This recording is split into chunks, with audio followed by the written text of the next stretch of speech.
Bonjour, bonjour tout le monde, j'espère que vous allez bien. J'espère que vous m'entendez correctement.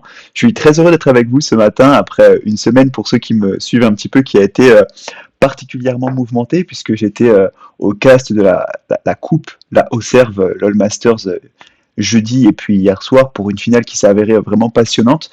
En tout cas, je suis extrêmement heureux de vous retrouver aujourd'hui pour cet épisode, ce nouvel épisode évidemment de Good Luck Have Fun. Alors, comme vous avez pu le voir, les modalités de mon émission ont un petit peu changé, ce qui fait que je comprends bien que certains d'entre vous vont être un peu perturbés aujourd'hui pour suivre le live. En tout cas, ne vous inquiétez pas, il sera disponible en replay comme tous les autres lives sur mon YouTube. Donc comme vous l'avez vu, voilà, le live commencera maintenant chaque samedi à partir de 11 h pour des raisons de simplicité, à la fois pour moi mais surtout pour vous.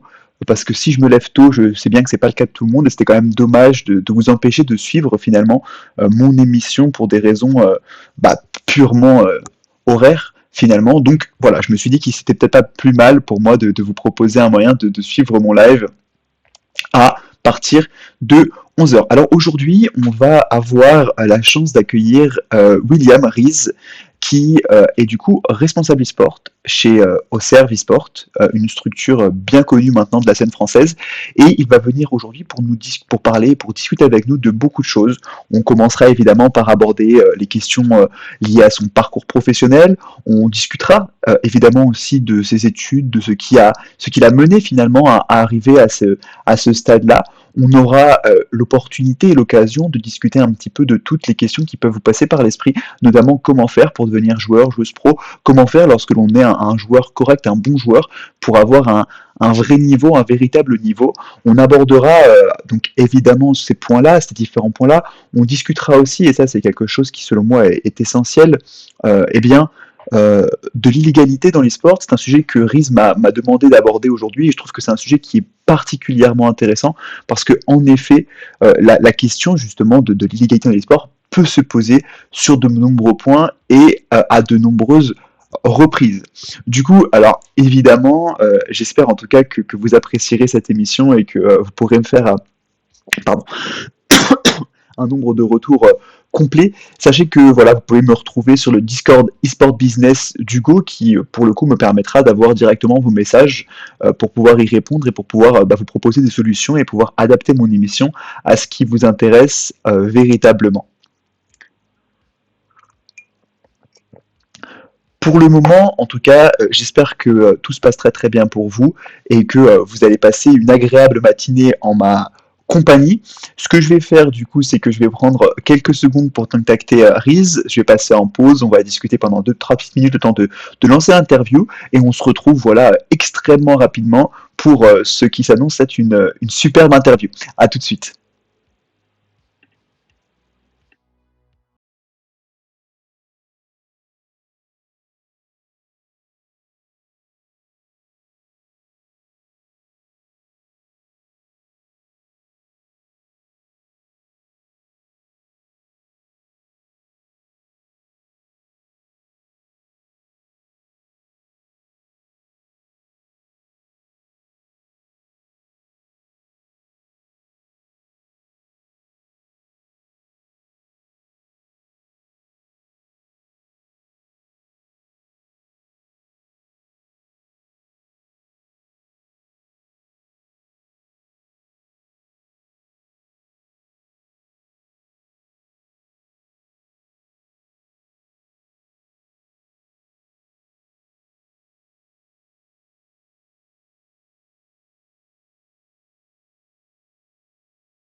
Alors, je suis de retour en live avec vous et je vais du coup accueillir dans quelques instants Riz. Merci beaucoup Riz d'être avec moi aujourd'hui.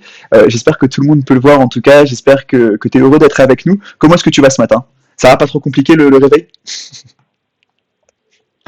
Ça va top. Est-ce que tu peux, parce que bon, j'imagine qu'il y a quelques personnes peut-être qui sur le live ne te connaissent pas, ce qui est très triste pour eux, hein, bien entendu. Est-ce que tu peux te présenter rapidement en quelques mots pour que tout le monde puisse savoir un peu qui tu es?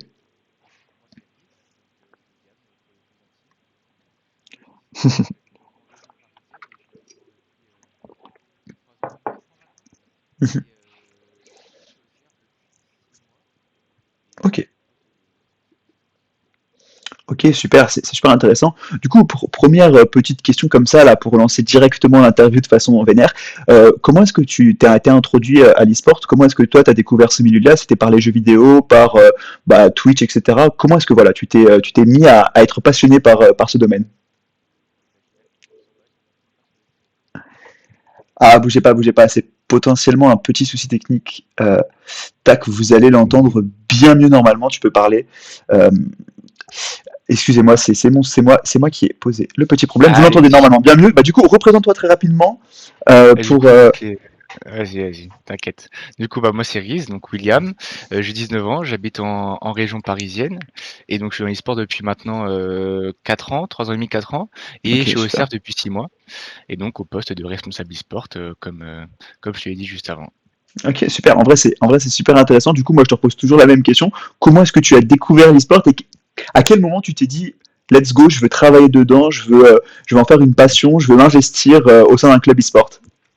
Bah, ça a commencé à la PGW, je crois que c'est 2017 avec la sortie de Call of Duty World War 2. Je voulais faire de la compétition bah, sur le jeu à ce moment-là. Mhm. Et en gros, bah, j'ai commencé en tant que joueur. Je suis rentré dans un petit projet qui s'appelait la Orus Sport à l'époque. Alors ça remonte vraiment, Ok, pouf, il y a ok. super longtemps. Et en fait, au fur et à mesure, bah, j'ai arrêté de jouer. Je suis passé, comment on peut dire ça? Bah ouais, capitaine de l'équipe. Puis après, j'ai géré la section Call of Duty. Puis après, la section Fortnite, puis FIFA, etc. Et au fur et à mesure, bah, je suis passé donc en tant que staff. Et du coup, bah, c'était ma première échéance en tant que staff là-bas chez la Russie Sport. Et ça s'est fait Ok. vraiment petit à petit, échelon par échelon, quoi. Et du coup, tu jouais déjà un peu aux jeux vidéo, enfin, tu avais déjà une affection particulière pour ce milieu-là ou pas du tout? Tu t'es retrouvé là-bas en mode je vais organiser un event, etc. Je vais visiter un truc parce que j'ai une affinité un peu particulière avec ce monde-là. Et puis, bah, du coup, de fil en aiguille, tu t'es retrouvé chez Orus Sport ou plutôt tu t'es investi parce que tu avais déjà un petit niveau sur certains jeux, etc. Non, en vrai, de jouer à la Play, tu vois, Ouais, comme beaucoup. tout jeune, ouais, c'est ça, voilà, Play ou Xbox. Et donc, bah, je jouais à la Play comme tout le monde. Et puis, avec des potes, on s'est dit, bah tiens, pourquoi on n'irait pas à la PHW? Parce qu'un de mes potes, justement, faisait de la compétition sur Call of Duty à cette époque.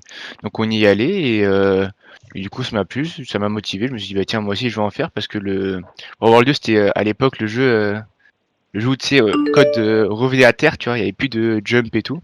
Donc, du coup, ça m'a hypé et je me suis dit, bah tiens, je vais me lancer dans la compétition Ouais.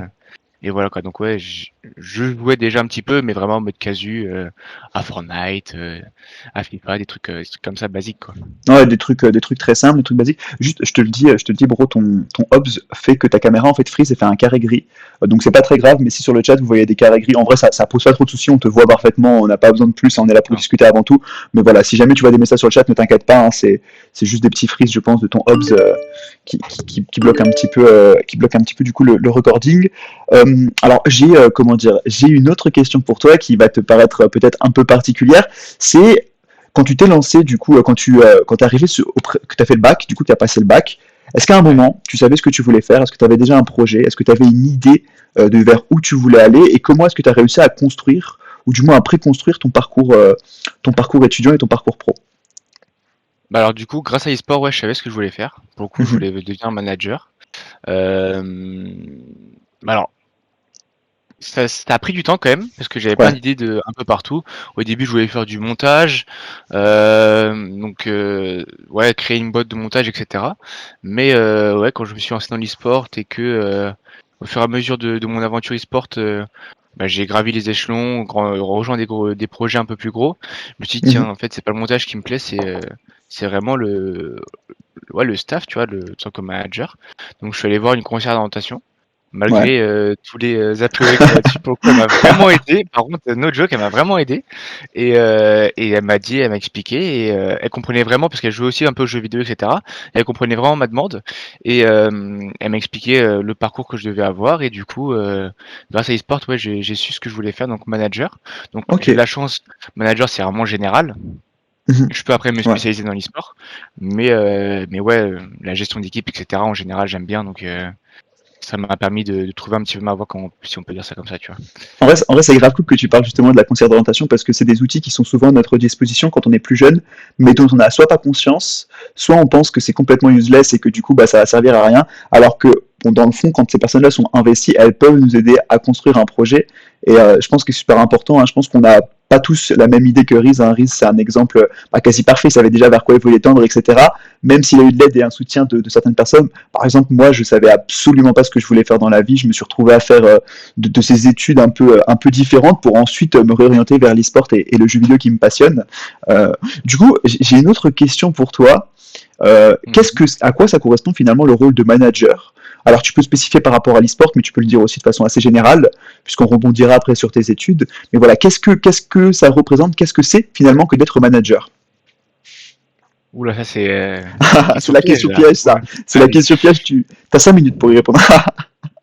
Non, mais en vrai, moi j'associe le management en général à de la simple gestion d'équipe. Ouais. Pour moi, c'est vraiment, t'as un objectif mis en place par tes supérieurs. Mhm. Ou alors par toi-même, ça dépend à quel poste tu es, parce que bon, un big boss, un PDG, ça reste un manager, hein, dans les fondamentaux. Donc tu as un objectif et tu dois l'atteindre avec du coup une équipe. Et donc Mhm. bah tu gères une équipe afin d'atteindre cet objectif-là mis en place auparavant, quoi. Donc pour Ok. moi, ça reste vraiment de la gestion d'équipe. Donc après, bah, l'e-sport, c'est un domaine comme un autre, donc finalement, ça reste grosso modo la même chose. On a un objectif. Par exemple, sur Fortnite, l'objectif chez Oserve actuellement, c'est d'aller chercher les ITF NCS. Et bah du coup, je construis un staff qui va permettre bah, d'atteindre cet objectif-là avec des ressources humaines, financières, etc. quoi, tout simplement. Ok, en vrai, c'est ultra intéressant. Du coup, c'est beaucoup de gestion, c'est beaucoup de prévision aussi, c'est pas mal de planning et tout. Est-ce que dans ce cas-là, je bascule sur ce que tu fais actuellement, puisque tu es en licence 2, si j'ai bien compris, de gestion économie. Est-ce que tu peux un peu nous expliquer ton choix?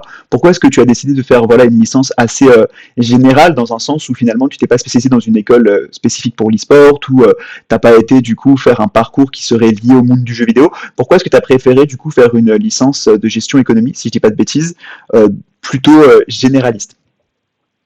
Bah parce que j'ai peur un petit peu. Jamais été vraiment très fan que ce soit des écoles de commerce ou des écoles Ouais. par exemple d'e-sport, parce qu'il y a vraiment, je trouve que c'est surtout les contacts que tu as là-bas.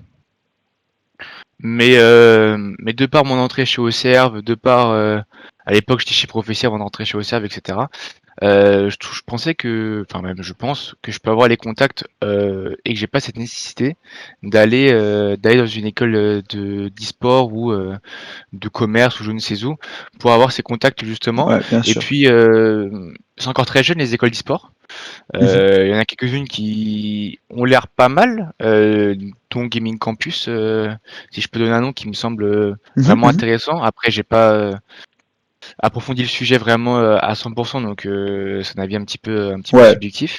Mais elle m'a l'air de ressortir du lot. Mais du coup, ouais, mis à part peut-être celle-là, c'est compliqué, je pense, les écoles d'e-sport à l'heure actuelle. De part aussi bah, le fait que les diplômes ne sont pas forcément reconnus par l'État, donc ça c'est quand même un sacré ouais, frein. c'est clair.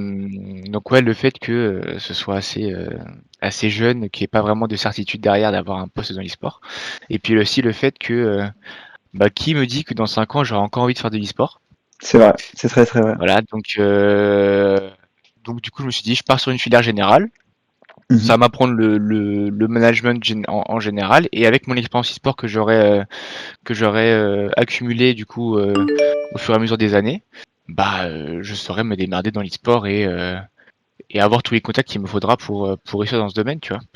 En Donc vrai, c'est ouais, vraiment par sécurité plutôt, je pense, je dirais. mmh. En vrai, c'est très cool parce que bah, je te rejoins à peu près sur la vision que tu as des écoles e-sport. Moi, ce qui me dérange dans ces écoles-là, c'est celles qui te disent enseigner l'e-sport alors que Ta caméra a freeze, je ne te Ouais, vois plus. Il n'y a je pas de sais souci, il n'y a pas de exprès. souci. Mais du coup, Parce je que du continue coup, ce que... Pas de vu souci. que, ouais, voilà, c'est mieux Hop, comme ça, je pense. parfait, bah nickel, t'es Voilà. parfait. Du coup, ce que je te disais, c'est que, bon, en l'occurrence, pour moi, dans les écoles e-sport, le véritable problème, c'est plus les écoles qui vont vouloir t'enseigner un domaine, alors que l'e-sport, c'est qu'un domaine, il y a de nombreuses compétences qui peuvent être mises en action. Pour moi, ce qui est important, c'est de justement s'entraîner et d'apprendre des compétences, des hard skills finalement. Par exemple, si tu veux devenir monteur dans l'e-sport, bah, apprends à devenir monteur avant d'apprendre l'e-sport finalement, qui est un domaine peu spécifique en fait. Donc, c'est pour ça que comme tu le dis, je connais pas trop les écoles, donc je me permets pas de porter un jugement par rapport à celle-ci, mais c'est vrai que pour le coup, le plus important, c'est d'éviter tout ce qui est certificat e-sport parce que ça veut tout et rien dire et de plutôt se concentrer sur le développement de belles compétences. Salut Kiss, ça me fait plaisir de te voir, ça me fait plaisir de te voir sur le chat. Salut à tout le monde d'ailleurs, un salut aux 5 personnes qui nous suivent actuellement, c'est vraiment très très sympa. Et du coup, je te rejoins vraiment sur ce que tu dis, Rhys, parce que je trouve que et ben en l'occurrence c'est risqué et il vaut mieux s'assurer en fait à la fois d'avoir un diplôme reconnu par l'État et de pouvoir par la suite si on n'est plus en fait il faut penser à l'après aussi hein. Que ce soit pour les joueurs, que ce soit pour le staff, que ce soit pour les personnes qui s'investissent dans l'e-sport, on n'est pas sûr de pouvoir être là encore dans 5, 10, 15 ans, on n'est pas sûr de vouloir encore être là. Donc c'est vrai que voilà, c'est quand même assez particulier. Du coup, est-ce que tu peux aussi assez rapidement nous parler toi de ton investissement associatif. Tu nous as parlé évidemment de Service Sport, tu nous as parlé d'autres clubs précédents, tu nous as dit que c'était comme ça que tu t'étais spécialisé, spécifié du coup dans un parcours spécifique. Est-ce que tu Ah pourrais ouais. nous en dire un peu plus? Est-ce que tu pourrais détailler un petit peu cet aspect-là de ton parcours? J'ai eu un parcours assez compliqué en vrai. Ouais, comme beaucoup, hein. J'ai fait de la Hobby Sport pendant 1 an et demi. Et là-bas, c'était un petit peu la cata. Je me suis fait un peu virer par des membres du head staff parce que ils me trouvaient trop jeune, malgré le Mhm, fait que je faisais un très bon travail. Bon, après, j'ai quand même gardé de très bonnes relations avec certains staffs, dont le président, à qui je passe le bonjour hein, s'il regarde le stream. Mais non, mais en vrai, c'est quand même un petit peu le côté nostalgique qui ressort, mais bon, ça fait plaisir tu sais, d'avoir des mecs qui te soutiennent dès le début, ouais, bien sûr. malgré le fait que tu 0 expérience et tout, c'est vraiment, vraiment cool. Ça fait un peu la beauté de l'e-sport. Donc ouais, donc je quitte Horus, enfin je me fais un petit peu virer de chez la Horus eSport par mon âge. Je me dis, vu que je gérais toute la partie sport, je me suis dit, tiens, je vais lancer ma structure. J'avais vraiment 0 expérience. C'était vraiment comme ça sur un coup de tête, je me dis, ah, je lance ma structure, j'ai envie de faire comme les autres et développer mon projet au max. Donc d'où la création de la Olympique eSport. Mhm, Projet que j'ai tenu également une bonne année. Donc j'avais vraiment 0 expérience, donc c'était compliqué et le projet n'avançait plus. Je me suis dit, oh putain, pour avancer, il me faut de l'argent. Malheureusement, j'ai pas d'argent, donc j'ai mhm, fermé le projet. Et je me suis dit, tiens, la Olympique eSport, je garde ça dans un coin de ma tête. Je me dis que je vais aller prendre de l'expérience en rejoignant d'autres projets pour mhm, du coup développer après du coup la fin de mes études, la Olympique. Donc je quitte le projet, je rejoins la team IED pendant du coup 2 mois. C'est mon aventure la plus courte parce que je me suis fait simplement scam. Enfin, pas moi directement, mais on va dire que le projet promettait des jolies sommes. Je crois que c'était à 500 euros mensuels à cette époque-là pour du coup recruter, etc. Et on n'a jamais vu le budget arriver, donc à ouais, partir de ce moment-là, compliqué je me quoi. suis dit bon Nick, je quitte. Tu vois, il y avait aucune raison pour que je reste. Mhm, Mais elle m'a permis, on va dire, de m'ouvrir un peu plus à l'e-sport parce que j'étais vraiment assez Discord et ça m'a permis de m'ouvrir un peu à la scène Twitter, etc. Et donc le départ de l'ED m'a un petit peu ouvert les portes dans le sens où du coup j'ai mis un message sur Twitter, disant que je me mettais FA tout simplement au poste de directeur e-sport. Et à ce moment-là, du coup j'ai passé plusieurs entretiens, dont Prophétie. Euh, et du coup, avec Prophétie, ça a directement collé. J'ai vu un beau potentiel dans le projet. Donc, j'ai décidé de rejoindre Prophétie en tant que directeur e-sport. Donc, j'ai fait le ménage à l'intérieur du projet. On est reparti sur de bonnes bases avec Jokos, le président, que je salue également. Et, euh, et du coup, on a passé 6 bons mois à reconstruire le projet, chose qu'on a réussi, je pense. Il y a eu vraiment un gros avant-après Prophétie, hein, je trouve, sur la partie sport. Et, euh, Et du coup, après Prophétie, j'ai décidé de changer de projet tout simplement après ces six mhm, mois parce que je voulais découvrir autre chose. Et du coup, d'où là, j'ai mis pareil un message FA et Auxerre m'a contacté et j'ai essayé de les rejoindre. Du coup, il y a de ça 6 mois. C'est super parce que tu as vraiment un parcours, enfin, tu as 19 ans et pourtant, du haut de tes 19 ans, tu as un parcours e-sport qui est déjà vraiment très développé. Tu as découvert plusieurs structures, différents types de structures aussi. Tu as pu, parce que ça aussi, c'est quelque chose dont il faut parler aujourd'hui. Il faut faire très attention. Il y a beaucoup, beaucoup, beaucoup de structures. Il y a de plus en plus de clubs e-sport qui se développent parce que bah, c'est la hype, c'est clairement quelque chose qui plaît de plus en plus. Là, avec l'arrivée de la Carmine Corp qui en plus attire des foules auprès de matchs League of Legends alors que les gens ne jouent même pas aux jeux vidéo, on peut aussi avoir peur qu'il y ait de plus en plus de fausses structures qui se développent. Donc il faut toujours faire attention, il faut toujours prendre le temps de réfléchir avant de signer un contrat, il faut faire gaffe, un contrat vous engage. C'est pas après qu'on regrette d'avoir posé sa signature sur un contrat, c'est avant. Donc ça je le dis pour tout le monde évidemment, s'il y a des gens qui nous regardent, faites toujours très attention, prenez le temps de tout lire, prenez le temps de discuter avec différentes personnes qui ont participé à la structure. Ça marche aussi bien pour votre engagement associatif que pour votre engagement professionnel. Et je pense que, enfin, je sais pas si tu me rejoins sur ça, je sais pas si tu as quelque chose à dire à ce sujet, mais j'imagine qu'il faut faire extrêmement attention parce que bah, aujourd'hui, il y a de plus en plus de structures qui se développent. Donc, prenez le temps de bien regarder, de bien vous poser et de bien réfléchir avant de vous engager dans un projet. C'est ça, ouais. Bah là, actuellement, la concurrence, elle est rude parce que tout le Mm. monde décide de créer des projets. Euh, bon, moi, c'était il y a ouais, 2 ans maintenant, ouais, un peu plus de 2 ans que je décide de créer mon projet. Donc, ça va, à ce moment-là, il y avait un peu moins de concurrence. Donc, Ouais, j'ai pu bien vivre une sûr. aventure, on va dire, sur le plan humain, vraiment géniale. Euh, mais ouais, c'est compliqué. Et puis, faut faire gaffe, hein. Là, tu parlais des contrats, effectivement. Les Ah, bien sûr, contrats. hein. Ouais, c'est un sujet Non, aussi assez intéressant, hein, pour le coup. ah mais c'est très très important, c'est un sujet super important, c'est-à-dire qu'on voit souvent, vous savez, ce guide sur Twitter, là, des gens qui disent j'ai signé un contrat, j'ai signé un contrat, ça donne un peu l'impression de côté pro, etc. Mais il y a des contrats, déjà les contrats ne sont pas tous pro, c'est régi hein, par la loi, les contrats, vous pouvez aller regarder sur internet, il y a beaucoup de textes qui régissent justement ces contrats-là, qui peuvent vous dire, bah, par exemple, c'est impossible pour un contrat de vous demander de dépasser les 35 heures, surtout si vous n'êtes pas payé, etc. Bon, il y a plein de choses qu'il faut aller se renseigner. Vous avez plein de sites. Il y a Légifrance. Si vous ne connaissez pas Légifrance, c'est un très très bon site qui regroupe l'ensemble des textes de loi français. Je vous invite à aller le consulter. Je vous dis pas de le faire tout le temps, mais voilà. Parlez-en aussi, parlez autour de vous. Vous découvrez une structure, vous la tapez sur Twitter, vous allez voir les membres, vous discutez avec eux. Moi, c'est ce que j'ai fait. Je connaissais Auxerre depuis déjà quasiment 5 ans. Je l'ai quand même fait. C'est là où je me suis rendu compte que c'était vraiment une superbe aventure, qu'il y avait des gens qui étaient prêts à répondre, m'aider, m'accompagner. Et c'est comme ça aussi qu'on découvre les pépites parmi du coup la scène e-sport. On en reparlera de toute façon puisqu'on a un beau sujet dans la troisième partie de cette interview qui arrivera vers un peu avant midi. Je pense qu'il plaira à certaines personnes qui sont ici. J'aimerais juste qu'on revienne du coup assez rapidement sur ton aventure associative. Est-ce que tu peux aussi un peu nous parler de ce rôle du coup de responsable e-sport plus que simplement le management et aussi de ce rôle de directeur e-sport que tu as pu occuper dans la vie associative toi? Alors, il faut savoir que mon poste de responsable e-sport que j'occupe actuellement chez Auxerre est vraiment différent de ce que j'ai pu faire auparavant Mhm. dans les autres projets.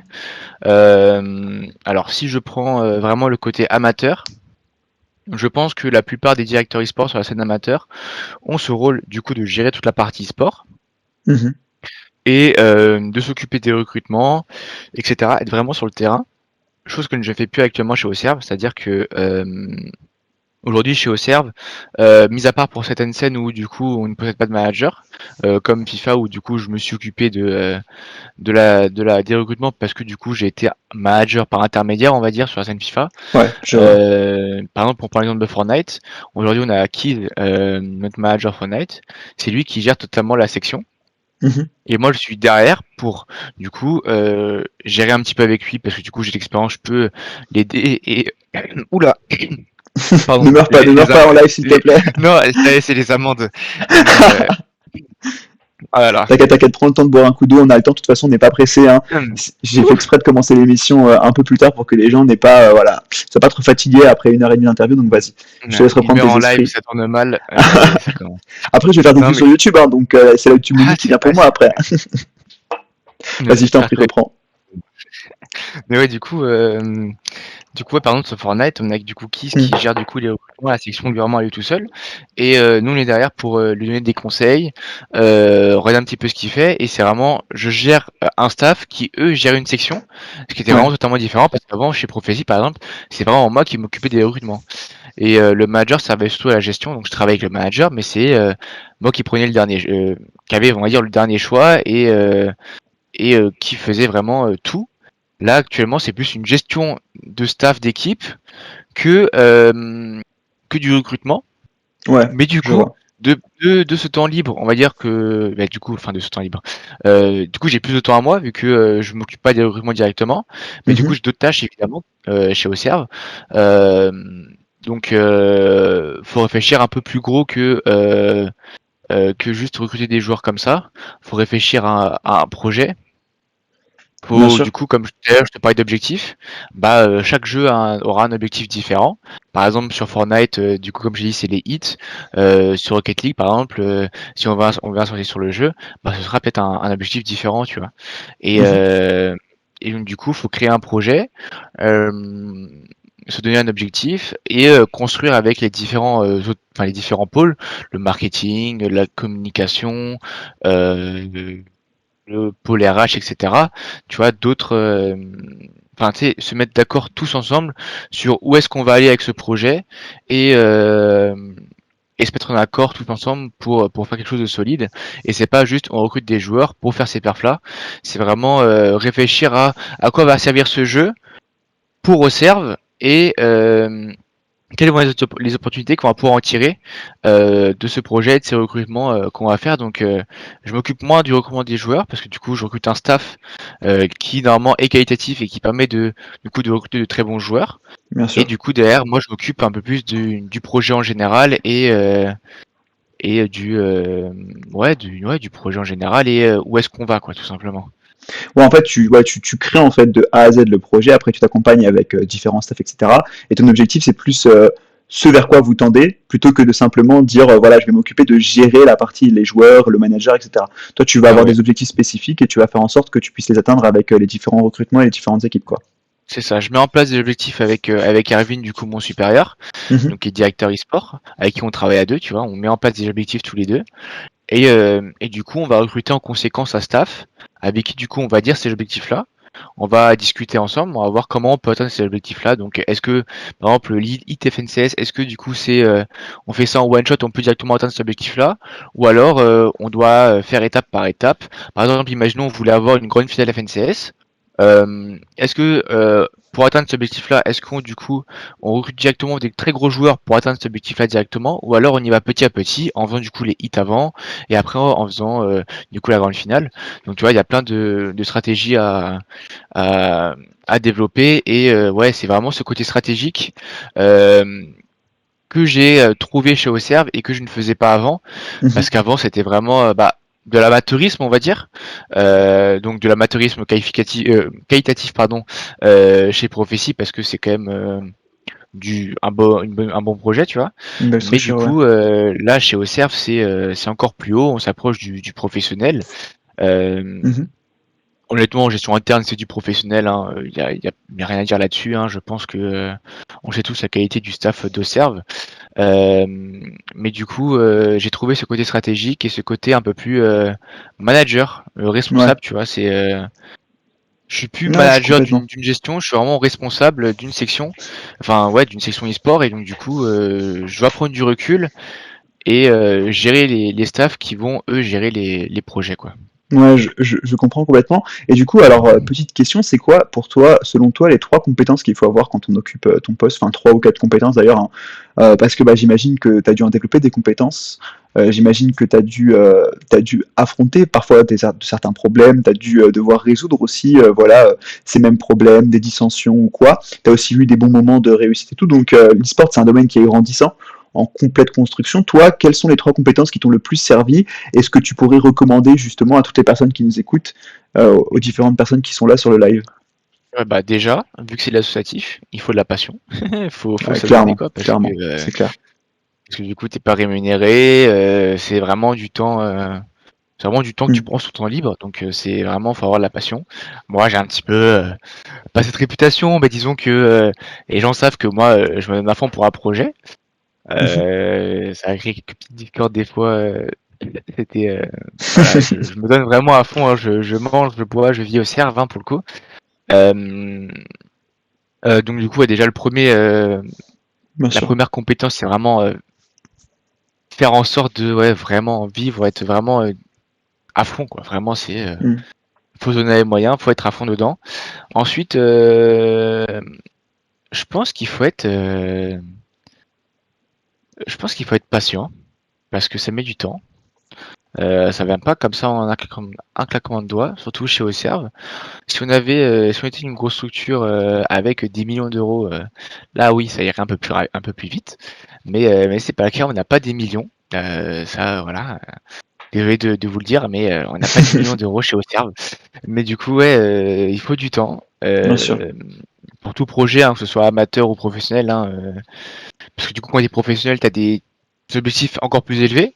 Tu vois, là, par exemple, si par exemple j'étais chez Vita, ce serait pas qualifier la FNCS l'objectif, mais gagner les FNCS.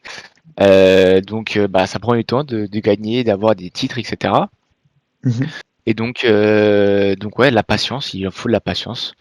Et je pense qu'il faut être diplomate en vrai. Ouais, Euh, bah ça c'est trop important dans beaucoup de métiers, je pense, hein. ouais, c'est ça. Faut avoir la tête sur les épaules et ouais, être diplomate vraiment pour parce qu'en fait, t'as vraiment des cas dans l'e-sport. Du coup, tout le monde est derrière son écran, tu vois, et c'est vraiment compliqué de gérer des mecs qui sont derrière leurs écrans parce Mm. que t'as pas de pression, on va dire. Tu sais, t'as pas la barrière physique. Enfin, du coup, t'as une barrière physique, pardon. T'as pas ce côté physique où du coup t'es rapproché avec la personne. Et quand t'es en IRL avec une personne, tu peux plus te faire comprendre et le mec dira des choses complètement différentes que tu sois en face de lui ou derrière un écran. Donc des fois, il faut être diplomate et ne pas se laisser emporter. Et, en même temps, ne pas se laisser marcher dessus parce que Bah bien bah, faut sûr, savoir gérer quoi. C'est c'est un compliqué équilibre en de fait, hein. gérer. Ouais, Je pense que ouais c'est c'est vraiment un ça, ouais. équilibre et dans tout travail. De toute façon, dans tout travail d'équipe, hein, moi c'est ce que je m'étais amusé à dire, c'est que vous serez amené, que ce soit dans la vie pro que dans la vie associative, vous serez amené à travailler avec d'autres personnes. Et pour moi, les jeux vidéo, c'est l'exemple même de ce que le travail d'équipe peut être dans le pire des cas. Enfin, vous prenez une partie de League of Legends, c'est censé être du 5 contre 5, mais très sincèrement, on ne peut pas parler de travail d'équipe quand dans votre équipe, il y a genre 3 mecs qui vous flame et un mec qui est en train de faire la toupie topside avec Garen et de donner 47 kills au Mordekaiser face à lui. Donc l'idée, c'est vraiment de réussir à Voilà, gérer, d'être le plus incroyable. diplomate possible. Non, mais tu vois, genre, c'est si les Ce jeux bord vidéo de nous apprennent Kaiser, bien quelque incroyable. chose, bah après c'est fini, hein, tu peux FF la game, mais euh, Euh, mais voilà, si les jeux nous apprennent quelque chose, c'est que derrière, un travail d'équipe, c'est savoir être diplomate, savoir prendre sur soi, et savoir aussi, comme bah, tu le dis, à un moment, mettre des limites pour pouvoir travailler de façon la plus efficace possible aussi. Parce que c'est ça qui est compliqué quand on est à distance, quand on n'a pas ce contact physique, c'est que il faut savoir se faire respecter, mais il faut savoir aussi respecter la personne qui est face à nous, et c'est tellement plus compliqué à travers un écran. Du coup, est-ce que, enfin, je sais pas toi trop ce que tu en penses, mais là tu nous as beaucoup parlé quand même de ton rôle de responsable e-sport. Qu'est-ce que tu penses de la scène e-sport, toi, après le Covid en 2021? Je sais pas les jeux qui t'intéressent, que tu suis particulièrement. Moi, je sais que j'ai un avis assez tranché. Est-ce que tu penses qu'il y a eu vraiment une évolution de la scène, qu'elle s'est professionnalisée, ou est-ce qu'au contraire, tu trouves que pour le moment, on reste encore dans les balbutiements de l'e-sport? alors professionnaliser, je ne pense pas, Mhm. parce que justement, de par le Covid, on n'a pas pu avoir tous les événements physiques. Ouais, bien sûr. Et du coup, malgré le fait que ce soit vraiment beaucoup par internet et que c'est des vidéos, bah, c'est par internet et de chez toi, les événements physiques, toute la part physique, les bootcamps, etc. apportent tellement à l'e-sport et donc l'e-sport il n'est presque rien sans le côté physique, hein, honnêtement. Euh, et donc du coup, professionnaliser sur le plan physique, non, parce que du coup, ça a vraiment manqué, hein, on le sait tous, hein, tous les joueurs voulaient partir en LAN, tous Bien les sûr, staffs bien sûr. voulaient partir en LAN, c'est vraiment un très gros manque. Mais c'est quand même développé, parce que du coup, les gens n'avaient rien à faire chez eux, donc ils ont découvert d'autres domaines et l'e-sport a continué à tourner malgré tout parce que bah comme j'ai dit c'est de l'online donc même s'il n'y a pas de LAN bah tu peux faire des compétitions tu peux jouer donc des gens ont découvert ce domaine donc l'e-sport s'est développé professionnalisé évidemment parce que du coup il y a eu des nouvelles arrivées des projets qui sont développés etc mais pas autant que si ça avait été une période normale je pense Mhm. Et du coup, oui, je regarde bah, du coup beaucoup de scènes, beaucoup de jeux. Alors, Bien sûr. regardez, j'ai pas le Tu temps de suis. regarder tous les jeux. Ouais, je suis, c'est ça, voilà, je regarde pas Mm. tous les matchs, etc. Mais disons que je suis les scènes LoL, CS:GO, Valo, RL, Fortnite, FIFA principalement. Est-ce que j'en oublie un petit peu de Trackmania parfois, Très mais facile, grosso avec modo, c'est Zerator ça. principalement. Ouais, la Trackmania, Ouais, c'est même, assez. même pas en vrai, moi Ah c'est ouais? Ok. MTP qui me fait suivre Trackmania en vrai parce qu'ils sont des très gros joueurs de ce que je vois. Je connais pas du tout la scène. Vraiment, j'ai pas beaucoup de Mm. connaissances sur la scène, mais Moi non je plus, les hein, vois pour le souvent coup. dans ma TL. Je les vois souvent dans ma TL et du coup je suis un petit peu grâce à eux. Donc voilà. Mais ouais, je suis principalement les scènes bah, des jeux qui sont tier 1, tier 2 dans l'e-sport principalement, tu vois. Mm. Parce que Ouais, bah il faut que je me passe à l'éco dessus, donc faut que je connaisse quoi. ouais, bien sûr, non, c'est clair que c'est assez important. Moi, ce qui me fait assez rire, enfin, je sais pas ce que tu en penses, mais j'ai une analyse assez débutante, hein, pour le moment. Je connais peu la scène e-sport, mais on a vu la Carmine Corp arriver, du coup, avec deux influenceurs assez connus, assez puissants, et j'ai le sentiment que depuis que le projet Carmine Corp a connu un succès phénoménal, il y a beaucoup d'influenceurs et de personnes qui pas de souci, pas de souci. On fait une petite pause du coup pendant 2 petites secondes. En tout cas, j'espère que vous allez bien, vous sur le chat. Je suis vraiment très heureux d'être avec vous aujourd'hui et de discuter avec vous. N'hésitez pas à poser toutes vos questions. Ah là là, elle a montré son maillot Carmine. Quel homme, quel homme, quel homme. J'espère en tout cas. N'hésitez pas à poser vos questions sur le chat, c'est ce que j'étais en train de dire.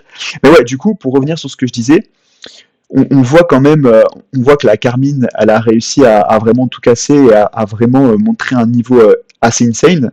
Bon, moi j'ai beau être un fan Vitality, hein, on le voit juste ici, il faut le reconnaître, mais j'ai aussi un peu l'impression qu'ils ont créé une tendance où beaucoup d'influenceurs lancent leurs projets, lancent leurs équipes. Qu'est-ce que toi t'en penses, sachant que, bah, du coup, est-ce que c'est selon toi la bonne option? Est-ce que c'est selon toi ce qu'il faut faire dans l'e-sport?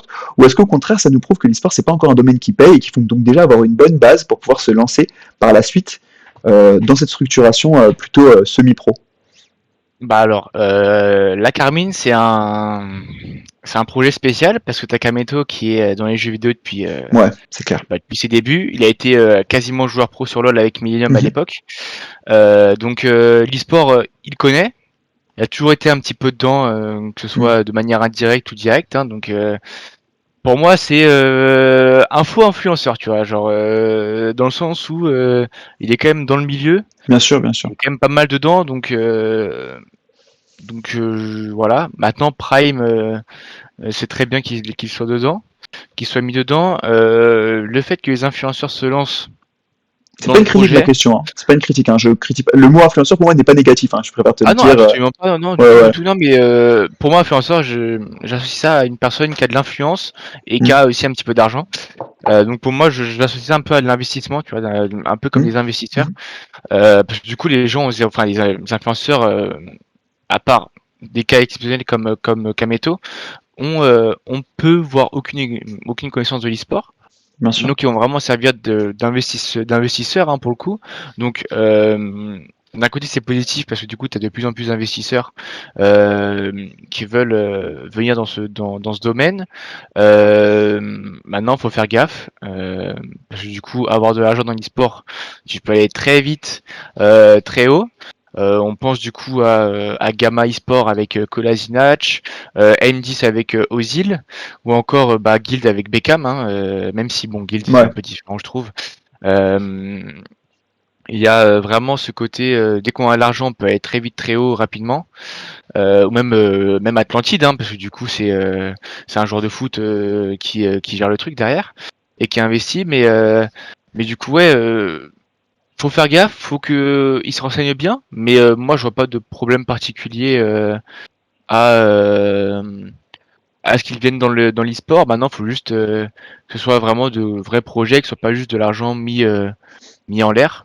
C'est vrai qu'il y a, Mais Kiss qui dit Falcon aussi, je crois que ouais, c'est qui a Falcon, récupéré le joueur de MCES Andilex, c'est ça, si je me trompe Anti-Elect, pas? ouais. Ouais, C'est ça. très, très solide d'ailleurs comme transfert. Bah, je suis d'accord avec toi. Moi, en fait, ça, d'un point de vue purement market, je suis en train de me dire que l'e-sport est en train de développer une toute nouvelle façon de percevoir l'engagement sportif et e-sportif du coup. Parce que quand on prend le schéma des clubs de foot, c'est un schéma qui est assez classique, qui aujourd'hui est très connu. C'est-à-dire, on cherche des sponsors, on cherche du coup à fidéliser des fans, on gagne beaucoup d'argent grâce aux droits de retransmission, aux droits de diffusion sur la TV, aux places dans les stades, et du coup, il y a une localité qui est assez puissante. Mais il n'y a pas cette localité dans l'e-sport. Enfin, je veux dire, on ne peut pas dire qu'une équipe e-sport elle est spécifiquement basée à Marseille. Il y en a quelques-unes qui le font. On peut penser à certaines équipes. Je crois que c'est MCES qui est basé, non, MCES qui est basé à Marseille ou Easy MCES est Dreams. basé à Marseille. Ouais, c'est ça.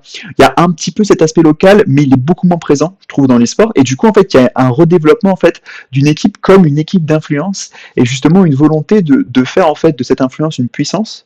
Et en plus de ça, comme tu le dis, en fait, quand tu as de l'argent, après, tu peux développer un projet qui est beaucoup plus pro et qui te permet d'aller beaucoup plus vite, beaucoup plus haut. Après, le tout, c'est de pas tomber tout aussi vite parce que ça peut arriver aussi. Hein. C'est-à-dire que si les perfs ne suivent pas, on voit quand même la Carmine Corp. C'est pas que simplement deux personnes qui se sont associées et grâce à leurs supporters ont réussi à monter très haut. C'est qu'ils ont monté un projet qui était solide, qui était construit, qui était réfléchi. Ils ont fait la Div 2, ils ont quasiment crash toute la Div 2. Après, bon, ils ont eu un petit peu de chance parce qu'ils ont pu récupérer le spot de Timo Plon pour accéder du coup en LFL. Pareil pour la LFL, ils ont montré un niveau de jeu exceptionnel. Ils ont été en UM, ils ont gagné du UM pour leur première année, leur premier split en LFL. Ça, c'est vraiment un projet qui est tout particulièrement impressionnant. Donc je pense aussi que tu vois, il y a un peu, je sais pas ce que tu en penses, mais il y a un peu cet aspect où on est en train de redéfinir les normes de ce que doivent être les clubs. Et je pense que d'ailleurs les clubs sportifs devraient commencer à s'en inspirer parce qu'on le voit, je sais pas ce que tu en penses, mais il y a de moins en moins de jeunes qui s'intéressent notamment au foot par exemple. Alors sauf les grosses compétitions comme l'Euro ou la Coupe du Monde, et bah le viewership baisse assez drastiquement. Donc il faut en fait complètement redéfinir la façon dont les clubs communiquent avec les supporters, dont les clubs justement s'associent et créent une image de marque. Et je pense que cette image de marque, elle passe aussi du coup par cet aspect assez décentralisé, qui est pour moi complètement passionnant. Ouais, bah de toute façon, il y avait des stats qui sont sortis il y a pas très longtemps. Il me Mm. semble que le viewer moyen de la Ligue 1 Conforama est de 44 ans, un truc comme ça, en termes Ouais. d'âge. Donc oui, ça fait quand même on va dire Puis même il y a pour une le communauté sponsoring, hein. ouais, bah oui, Même bah pour le ça, sponsoring, ça change complètement. Enfin, c'est plus compliqué de toucher des touche plus personnes. les mêmes, ouais, C'est ça en fait. Enfin, c'est ça. toute marque voudra toujours toucher un public un peu plus jeune parce que l'objet. Et encore, il y a qui dit qu'il est là pour baisser la moyenne. Ben moi aussi, je suis là pour baisser la moyenne. 52 ans. Non, mais c'est vrai que c'est compliqué. C'est très compliqué pour le foot, d'autant plus que les marques, il faut savoir, elles veulent vraiment être top of mind. Top of mind, ça veut dire que quand on pense à une marque, enfin, je te dis smartphone, tu penses à iPhone quasiment instantanément. Bah, ça veut dire que le client moyen va directement penser à Apple comme marque qui va développer des smartphones. C'est extrêmement résumé. Bah, cette volonté-là, elle se développe en touchant justement des populations plus jeunes. Et il suffit de voir les partenaires de la LEC actuellement. On a BMW. T'achètes pas une voiture à 17 ans, t'achètes pas une voiture à 14 ans. Mais si tu sais que BMW ou Kia sont partenaires de telle ou telle équipe que tu apprécies, bah, tu penseras plus facilement à eux. Et même si le processus d'achat d'une voiture est souvent très long, le processus d'achat moyen, on le sait en market, il est environ entre 6 et 10 mois pour acheter une voiture, et bah, tu auras toujours un petit peu cette impression d'apprécier la marque plus et de la voir comme une marque de confiance. Enfin, voilà, donc Ouais. c'était un peu un aparté, mais je pense qu'on a beaucoup de choses à apprendre de l'e-sport et je pense que c'est une scène qui ne va que se développer dans les 5 ans à venir. Donc c'est intéressant d'avoir ton avis à ce sujet parce que toi, tu y es déjà depuis quelques temps maintenant quand même. Donc j'imagine que tu l'as Ouais, vu bah grandir cette maintenant, scène. oui. Ouais, mais oui, bah t'as vu, oui, bah évidemment, il y a tous les projets ont pris de l'ampleur en 3-4 ans. Il y a eu Mm. vraiment une accélération assez phénoménale en termes de communauté. Donc les influenceurs en apportent également. Du coup, ça c'est le point que j'avais pas mentionné avant, mais du coup ils en apportent beaucoup avec du coup Kameto et Prime. Mais Mm. du coup Kameto et Prime, deux par Kameto, ont du coup eu cette expérience de prendre des mecs de confiance, des mecs qui s'y connaissent et du coup ont réussi à monter un projet solide. Euh, donc ouais, faut juste faire ça bien. C'est comme pour moi les influenceurs c'est juste une branche différente Mhm. d'un Mhm. investisseur, tu vois. Donc outre l'aspect communautaire qu'ils vont apporter en plus, pour moi ce sont des investisseurs lambda, on va dire. Mais euh, mais du coup ouais, l'e-sport est en plein essor et la Carmine a apporté quelque chose de gros Ouais, clairement. ouais, Mais ouais, faut ouais, la Car- s'inspirer de. En fait, je pense qu'il faut prendre le positif du club de foot parce que du coup on voit des projets comme des talents pour de localité, etc. Par exemple Vita c'est mis sur Paris, Géo sont sur Paris, GameWard sont sur du coup Boulogne-Billancourt à côté. Tu Mhm. vois, il y a ce côté enfin il y a le Viave, etc. Il y a Vita qui veut faire aussi du bénéfice et toucher de l'argent via le Vive, etc. Donc je pense que la localité quand même est assez importante. Mais et je pense d'ailleurs qu'un des gros changements de l'e-sport, ce sera du coup les matchs dans les stades. Du coup, on pourra toucher des bénéfices là-dessus, peut-être des droits TV avec en place sur FIFA, il y a la e-Ligue 1 qui passe sur beIN Sport, donc bon, Mhm, pour l'instant je pense qu'il mhm. n'y a pas de droits TV, mais d'ici quelques années on pourra peut-être s'en percevoir. Donc on commence quand même à prendre le chemin du sport, mais quand même il faut pas trop se rapprocher non plus parce que bah on voit Covid, ça y est, c'est fini, tu vois. Donc faut Ouais, quand bah même ouais. garder Mhm. ce côté online, je pense, parce que c'est très important. Sinon, on est du sport. Bah, on l'est déjà, mais disons, on est du sport lambda. Euh, donc ouais, je pense qu'il faut il faut tirer du bon quand même du sport, mais garder aussi le bon de l'e-sport. Donc Mhm. le fait que ce soit en online principalement, quoi. Ouais, de ouf. Bah, moi, je m'intéresse beaucoup aux questions de branding, un petit peu tout le sens qui se cache derrière une marque. C'est-à-dire quand tu penses à la casser, à J'espère bien quoi quand tu même, c'est un penses? peu ton travail, hein, Tu donc vois? Bah, bien sûr, bien sûr. Et du coup, en fait, ce qui m'intéresse, c'est que les clubs de foot, les clubs de sport classiques, parce qu'il n'y a pas que le foot, hein, ont souvent bah, peu abordé cette question de branding parce ils se reposaient en fait sur une base de supporters et une base en fait qui reposait bah, énormément sur la localité du club. Enfin, je veux dire, on le voit aujourd'hui, c'est grâce à l'esport que le PSG va s'étendre aux pays asiatiques, ce qui n'était pas le cas ouais, précédemment. avec Tu vois, Dota tout le temps. Avec Talon eSport qui notamment aujourd'hui a une équipe PSG Talon eSport sur League of Legends, entre autres. Donc, je trouve quand même qu'il y a un aspect assez intéressant, c'est que on le voit et on le voit encore plus avec enfin la Carmine Corp maintenant. Le branding est de plus en plus important et il faut du sens en fait. C'est-à-dire qu'il faut que l'équipe soit vecteur de sens, il faut que l'équipe ait une idée des volontés et donc on développe de plus en plus et ça c'est très intéressant. Je vous invite à aller regarder un petit peu. Je vous invite un petit peu à regarder toutes les questions de sémiotique, c'est très intéressant. Salut Manon, merci beaucoup pour ton message, c'est super sympa. Euh, mais du coup, en fait, la sémiotique nous indique vraiment à aller derrière le branding pour comprendre les idées qui sont véhiculées, pour comprendre aussi bah, pourquoi tel logo, pourquoi tel slogan. Et tout ça, en fait, ça revient souvent et ça résume en trois ou quatre mots, en fait, tout le processus, tout le cœur d'une marque. Et je trouve que bah, une marque qui a prouvé toute sa réussite grâce à cela, c'est la Carmine Corp. Alors je ne sais pas si c'est volontaire ou involontaire. Si c'est involontaire, c'est du génie. Si c'est volontaire, c'est un travail qui est extrêmement bien fait, qui est carré. Mais ce serait très intéressant de faire une analyse sémiotique, d'essayer de plonger un petit peu dans le cœur de la Carmine Corp, parce que quand on parle de la Carmine Corp, les gens bah, comprennent tout de suite de quelle équipe il s'agit, de l'idée qui est véhiculée. On sait que c'est à la fois une équipe française, c'est un peu les Contenders. Il y avait cette opposition déjà avec Solari, donc il y avait un peu le type de classico. Enfin, tout ça, je pense que ça redéfinit complètement la façon dont on perçoit la marque, dont on perçoit du coup la marque du club de sport ou d'e-sport. Bon, j'arrête de parler parce que sinon je vais jamais m'arrêter. Et puis en plus, j'ai pas encore assez de sujets. Il faudrait que je prenne vraiment beaucoup de temps pour en discuter avec vous. Je pense qu'il faut qu'on aborde un sujet dont tu voulais parler, qui est assez important et que je vais te laisser introduire. Le petit sourire qui se voit à la caméra, c'est l'illégalité dans l'e-sport du coup. Est-ce Ouais. que tu peux voilà, nous résumer un petit peu ce que tu entends par l'illégalité dans l'e-sport? Est-ce que du coup on peut commencer un peu à en discuter ensemble? Yes, bah carrément, bah je pense que le chat pourra aussi débattre là-dessus. Bien sûr, complètement. Mais du coup, l'e-sport, du coup, comme on l'a dit, est en plein essor, se développe et du coup, il y a des projets avec beaucoup d'investisseurs qui arrivent. Mhm. Euh, les investisseurs ont du coup beaucoup ou pas énormément d'argent, tout dépend de quel investisseur c'est. Moi, je peux être investisseur, tu peux être investisseur, tout le monde peut être investisseur, juste bah, les sommes que tu investis sont plus ou moins grandes. Euh, et donc du coup, bah, généralement, l'e-sport est fait à 96-17% d'investisseurs qui n'ont pas énormément d'argent et qui du coup font les choses un peu dans l'illégalité. Et du coup, on retrouve beaucoup de blacks dans l'e-sport, malheureusement. C'est, on va dire, le principal thème et sujet dont je veux parler. Mais tout à l'heure, avant de commencer l'émission, tu m'as parlé aussi de cheat.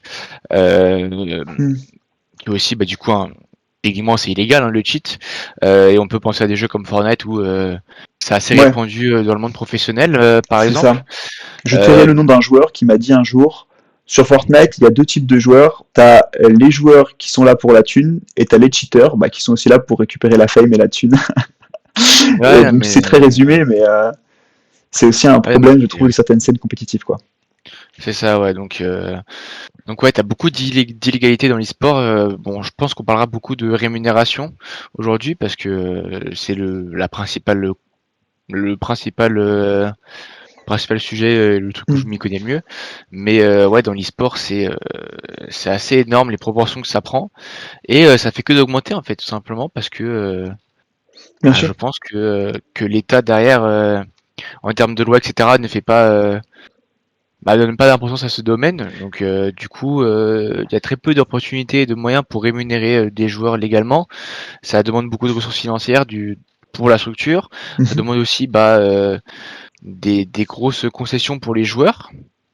Parce que aujourd'hui, à l'heure actuelle, tu peux rémunérer un joueur en tant que CDI ou CDI pardon ou CDD, tu vois, comme le fait Vita par exemple avec leur joueur CS:GO par exemple. Mais du coup, il faut avoir un statut de société et du coup aussi avoir la thune pour mettre des joueurs en CDD ou CDI, tu vois, Mmh. qui est vraiment vraiment compliqué. D'ailleurs, CDI, il me semble qu'il n'y en a pas, c'est que des CDD, hein, il me semble. Ou alors le statut auto-entrepreneur. Et donc du coup, pour un adulte qui est staff, avoir le statut auto-entrepreneur, bon, finalement ça va. Mais pour un jeune de 18 ans qui est effectivement ouais. On a eu une petite blague d'une association qui disait que son joueur était en CDI chez eux. Mais du coup, Nous ouais. tairons le nom de l'association, on va pas Ah oui, citer. évidemment, évidemment, évidemment, on ne dira Mais rien. déjà, c'est assez intéressant ce que tu dis parce que le statut de joueur en soi, il a été reconnu il y a quoi? Quelques années seulement, le joueur e-sport, c'était un statut qui n'était pas reconnu. Ouais, Et il y avait une époque où c'est c'était, ça. je sais pas si vous vous souvenez, les balbutiements un petit peu de l'e-sport plus connu. Enfin, balbutiements, c'est faux parce qu'en 2014-2015, c'était déjà un petit peu avancé l'e-sport. Mais en 2014-2015, il y avait des joueurs qui faisaient du 70-80 heures par semaine parce qu'en fait, ils avaient des managers qui étaient extrêmement oppressants. Coucou Keys, non je rigole. Non, ils avaient des managers qui étaient assez terribles et du coup ils se retrouvaient à bosser comme des fous, à bosser en dehors aussi même du boulot, à devoir tryhard sur le jeu, etc. Et donc c'était invivable, c'était vraiment terrible, tu vois. Donc déjà ce statut de joueur là, quand il est arrivé, est-ce que selon toi il a fait du bien à la scène ou est-ce que encore une fois il n'y a pas suffisamment de structuration pour c'était 100% gratos, j'avoue. Est-ce qu'il n'y a pas Bah, suffisamment de structuration pour qu'aujourd'hui l'e-sport puisse un petit peu basculer en dehors de cette illégalité la plupart du temps? bah, en fait, ils ont fait quelque chose de bien, du coup, l'État avec ce côté du coup joueur professionnel. Mais Ouais, du coup, en fait, tu as très peu de structures qui peuvent donner ce statut-là. ouais. Donc, ils passent du coup par une agrégation. Donc, il me semble que tu as 10 projets qui ont cette chance-là. Et généralement, tu associes ça du coup à des projets professionnels. Hein, du coup, tu as très peu de projets qui sont professionnels en France parce que du coup, ils peuvent donner ce statut professionnel. Et donc, du coup, tu retrouves des Vita, Géo, GameWard, etc., etc. Tu vois, tu as vraiment 10 projets français. Euh, et donc, du coup, c'est trop peu. C'est vraiment trop peu de pouvoir donner ce statut professionnel. Donc, alors, c'est juste un statut. Donc, avoir ce statut professionnel, ça veut pas dire avoir un CDD ou un truc comme ça. C'est juste avoir un statut professionnel pour dire que je suis professionnel dans ce domaine-là.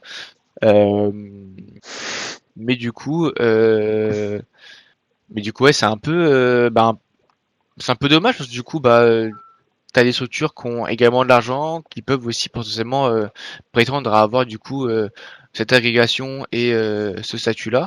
Bon, après, c'est vraiment chaud parce qu'il me semble qu'il y a des conditions pour avoir ce statut-là. Il me semble qu'il faut payer l'intégralité de ton staff pendant un an au SMIC. Ouais. Le staff et joueurs compris, hein, évidemment.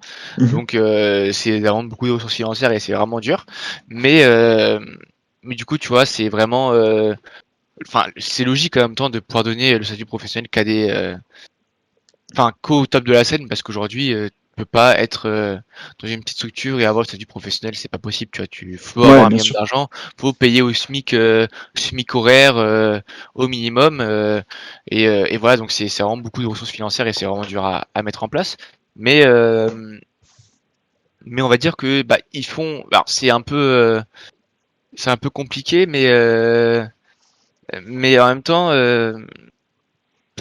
en même temps, est-ce que tu peux pas, enfin, tu peux pas mettre tout le monde professionnel, donc c'est ça le Ouais, problème. Il y a le bah bien professionnel sûr. et l'amateur, quoi. Donc Puis finalement, ça ferme des portes, mais d'un côté, tu peux pas faire autrement, quoi. mhm.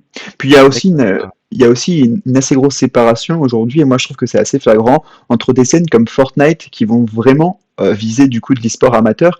Quand on regarde les sommes investies par Fortnite sur les compétitions, les différentes compétitions, moi j'ai des potes qui m'ont dit en fait c'est même pas la question d'être un bon joueur, tu peux être un joueur correct et réussir dans certaines compétitions à en sortir avec 100, 200 euros en ayant participé à quelques compétitions et tout. Bon, je sais pas si c'est exagéré ou quoi, je connais peu la, je co- Waouh, il y a Auxerre TV qui est là sur notre live, c'est impressionnant, ça ne rigole pas. Et ouais, maillot V parce que j'ai toujours pas reçu mon maillot Auxerre, mais il arrive bientôt, donc je pourrais bientôt faire le mec. Je pourrais bientôt faire le mec. Et du coup, bon, je rebondis sur ce que je disais précédemment, mais bah, c'est vrai qu'en fait sur Fortnite, on a une complète déstructuration de la scène qui, selon moi, on voit qu'on a à la fois l'e-sport qui sert finalement au marketing d'un jeu, on a les joueurs qui sont vraiment aussi mis en avant parce que bah, c'est un petit peu le cœur du projet, et puis il y a les structures qui sont complètement délaissées. Parce que comment une structure peut-elle faire pour réussir à fédérer des projets sur Fortnite notamment quand on voit une scène qui peut être bah, aussi compliquée à capter et à comprendre quoi. Je sais pas ce que tu Ouais. en penses toi personnellement, je sais pas ce que tu penses de ces cash prizes. Est-ce que tu trouves que c'est too much? Est-ce qu'au contraire c'est bien pour la scène? Est-ce que ça permet justement de casser un petit peu ce schéma de l'illégalité? Ou est-ce qu'au contraire, bah, enfin, il nous manque quelque chose, il manque justement une structuration plus précise, il manque un partenariat avec des équipes plutôt qu'avec des joueurs, parce que on a un peu l'impression, je prends Fortnite par exemple, parce qu'il y a qui sur le chat comme ça, il peut réagir, et puis, enfin, c'est une scène qui est assez parlante aujourd'hui quand même, qui a fait le buzz dans les années 2019-2020 et qui continue quand même d'être assez importante, qui est moins structurée, mais Fortnite parle aux joueurs avant de parler aux structures. Fortnite parle aux joueurs casus avant de parler justement à des structures e-sport professionnelles, même semi-pro. Ouais, alors déjà, déjà le cash price sur Fortnite a grandement baissé parce que du coup le Ok, ça je budget de savais Fortnite pas. a vraiment diminué vraiment beaucoup, Mhm. beaucoup. Maintenant, tu gagnes vraiment, je vais pas dire très peu d'argent parce que c'est totalement faux, mais grosso modo, si tu veux gagner de Mhm. l'argent sur Fortnite vraiment bien, faut que tu fasses une grande finale FNCS, sachant que du coup, tu as 99 joueurs qui peuvent, 99, 100 joueurs qui peuvent y participer. Et encore, quand tu fais dans les derniers, tu gagnes 1000 euros. Donc finalement, vivre du cash prize sur Fortnite maintenant c'est impossible. Enfin impossible non, mais faut être vraiment très très fort. Ouais, Et dans un ok. jeu open comme Fortnite, c'est très compliqué, très peu de joueurs le font, surtout sur la régularité. Maintenant du coup, bah en fait, du fait que les cash prize baissent, les joueurs avant se disaient bah attends je gagne de l'argent avec Fortnite, pourquoi je rejoindrais une structure? Tout qui va me servir à rien. Maintenant en fait faut être performant. Et du coup, même en étant performant, tu peux ne pas gagner d'argent. Du coup, bah, ça ouvre la porte à des structures en disant, enfin, ça ouvre la porte aux structures où les joueurs se disent, bah tiens, il me faut l'encadrement pour que je puisse performer et gagner cet argent-là. Et en même temps, vu que je suis très bon, bah, je peux demander de l'argent à ma structure, tu vois. Et donc, du coup, ça permet du coup aux structures d'être représentées dans les événements et par les meilleurs joueurs. Donc, après, euh, Fortnite, oui, c'est pas comme League of Legends où du coup, t'as une ligue fermée avec des structures, etc. Là, c'est un jeu Mhm. open, c'est comme ça, t'as des jeux open. On peut penser à Rocket League qui fait la même chose. Donc, Fortnite, est-ce qu'ils veulent boycotter un petit peu les structures et mettre que les joueurs en avant? Honnêtement, je ne pense pas. Parce qu'ils perdraient au change de toute façon, donc ce serait un peu bête de leur part. Mais non, en Non, vrai, c'est un équilibre qui est important à tenir, je pense. Puis après, c'est une différente ouais, façon de bah, percevoir le marketing de son jeu, hein, parce qu'il ne faut pas oublier aussi la différence entre le sport et l'e-sport, c'est que un terrain de foot appartient à la commune, donc au pouvoir public, et parfois aussi du coup aux personnes qui paient les impôts. Enfin, du coup, il appartient à la localité, entre guillemets, entre gros guillemets, là où l'e-sport, le jeu, le terrain de jeu sur lequel se déroule l'e-sport, appartient à une société privée. C'est ça aussi qui pose parfois beaucoup de problèmes, ne serait-ce que pour les pouvoirs publics et les gouvernements respectifs en France, parce que comment accorder le joueur de statut pro, comment accorder un statut pro, comment du coup comprendre finalement ce domaine, comprendre dans le sens prendre ensemble, hein, un domaine qui est aussi large et qui pour le coup appartient complètement à une société privée. Euh, Ça, je pense que c'est assez intéressant et il faut ah voir oui. différents types de marketing. On a des marketing qui vont être plutôt protecteurs et qui vont servir la scène e-sport de façon assez carrée, en s'adressant principalement aux équipes mais aussi aux joueurs. Je pense notamment à Riot Games qui fait ça de façon très très bien, qui fait ça de façon très propre et qui d'ailleurs, je pense, a beaucoup de succès sur Valorant actuellement alors que le jeu est très très jeune parce que justement ils ont un très très bon partenariat avec différentes équipes sur les scènes comme la LEC, la LFL, etc. Même si j'imagine que rien n'est parfait, je connais pas suffisamment bien les scènes, j'ai pas suffisamment fait des recherches aujourd'hui pour le savoir. Et puis il y a Fortnite qui pour le coup s'adresse principalement aux joueurs et ignore complètement les structures, ou du moins les ignore grandement. Aujourd'hui, je pense que tout le monde peut s'inscrire pour faire participer à un hit, ce qui est pourquoi pas plus mal, mais ça pose aussi de nombreux soucis pour les structures. Comment font-elles pour rentabiliser leur investissement sur Fortnite? Bah, Comment c'est ça, font-elles pour c'est se ça. professionnaliser et se développer, quoi? C'est ça, c'est le problème, c'est les problématiques liées au marketing sur les différents jeux. Vu que bah du coup Riot Games avec League of Legends ou peut-être Valorant qui va peut-être arriver du coup avec ce système de ligue, bah du coup c'est beaucoup plus simple pour eux de fidéliser avec des structures, chose qui n'est pas le cas sur Fortnite puisque c'est un free-to-play, hein, tu peux free-to-play il y Mhm. a aucun rapport, euh, il T'inquiète, y a aucun t'inquiète, on a rapport, non compris mais ce que du tu coup veux c'est dire. open à tout le monde plutôt. Ouais, c'est ça. Donc ouais, donc t'as pas la certitude d'être représenté, donc c'est pour Mhm. ça que Fortnite est beaucoup moins intéressant en termes de marketing que League of Legends. Mais du coup, Fortnite rattrape peut-être un petit peu et compense un petit peu ce manque, ce problème un petit peu de, ouais, de problème de marketing avec par exemple la communauté qui peut être un peu plus forte que sur d'autres Mhm. jeux, etc. Donc Mhm. c'est des stratégies différentes en termes de marketing. C'est aussi ça la beauté de l'e-sport, c'est que tout n'est pas identique. Donc Bien ça sûr. permet aussi d'avoir Ah, des je suis choses complètement d'accord différentes avec toi. Mhm. et donc ça c'est plutôt cool. Mais ouais, c'est sûr que tu peux pas être sûr à 100% d'être dans les hits FNCS. C'est ouais, même si t'as les meilleurs joueurs, donc généralement les meilleurs joueurs ils vont atteindre au minimum les hits, mais par exemple si ton objectif c'est d'atteindre la grande finale, tu peux pas être sûr à 100% qu'ils vont le faire.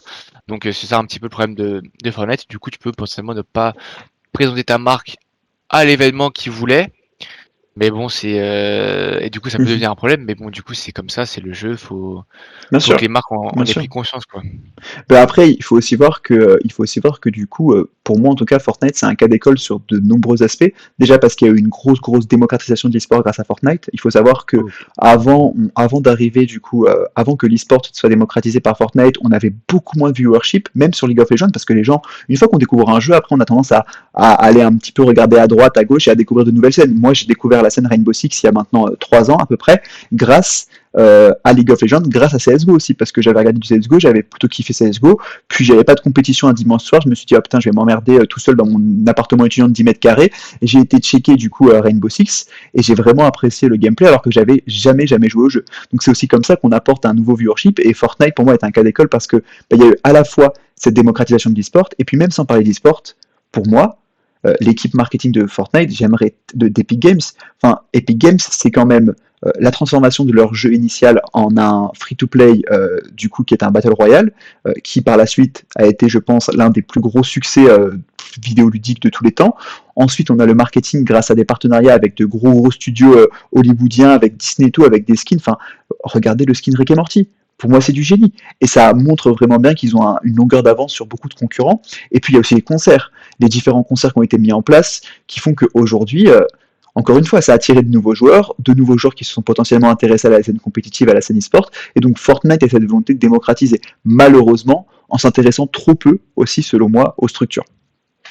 Et du coup, Bah ouais, vas-y, déjà vas-y, j'en prie. euh, euh, beaucoup pour la communauté, pour le jeu Fortnite, un peu moins pour la scène e-sport, même si du coup il y a quand même de grosses améliorations en cette année 2021. Mais, euh, mais ouais, Fortnite fait très beaucoup marketing du coup avec les Marvel, les concerts avec Travis Scott, Marshmallow, etc. C'est vraiment incroyable C'est parce qu'on n'avait jamais impressionnant. vu ça auparavant, quoi. Ouais, Bah, c'est clairement. Fortnite lie un petit peu tous les mondes ensemble, donc c'est Mhm. vraiment intéressant. Chose que du coup, par exemple, Riot n'a pas fait, il me semble. J'ai pas vu de partenariat de ce type. Après, bah, du coup, c'est des Rarement. C'est idéologies différent, en et fait. C'est complètement c'est différent. ça, C'est pas le ouais. même type de marketing. C'est ça. Tu vois, Donc, après, c'est aussi plus compliqué d'introduire des partenariats dans un univers fermé comme celui de Riot Games, dans le sens où dans Riot Games, il y a une histoire, il y a un lore. Derrière, tu as la fac de l'invocateur, chaque personnage a une histoire, tu sais, dans différentes régions d'un monde qui s'opposent et qui se c'est combattent. ça, ouais. Sur Fortnite, c'est beaucoup plus simple. Enfin, je veux dire, tu peux introduire Rick et Morty, tu sais bien que ça va pas complètement casser le lore de ton jeu. Il y a peu de lore ou pas de lore, je sais pas trop, je connais peu Fortnite, j'y joue en tant que casu de temps en temps, mais Bah, ils essaient de faire un petit peu de storytelling avec des petites cinématiques un peu par-ci par-là. ouais. Mais bon, personnellement, je m'en fous un petit peu. Ça va rien changer au jeu, donc je zappe à chaque fois. Ou alors je prends, voilà, il n'y a pas grand-chose. Alors, il y a eu, en fait, t'as eu ouais, une bonne histoire, enfin une bonne histoire. T'as eu une petite histoire quand même il y a quelques mois quand même, l'année dernière avec l'histoire du cube, etc., qui a vraiment fasciné les joueurs. Ouais. Mais c'était une histoire en interne sur Fortnite et ça avait rien changé au jeu, ça avait rien changé au personnage. T'avais toujours cette image, enfin t'avais toujours, c'était un truc en plus quoi. C'était pas basé sur ça. C'était vraiment Fortnite est basé sur du Battle Royale. Et du coup, il crée une histoire autour. Mais l'histoire est, on va dire, un plus et ça va rien changer au jeu. Et donc, c'est pour ça qu'ils peuvent se permettre d'avoir des partenariats comme ça, quoi.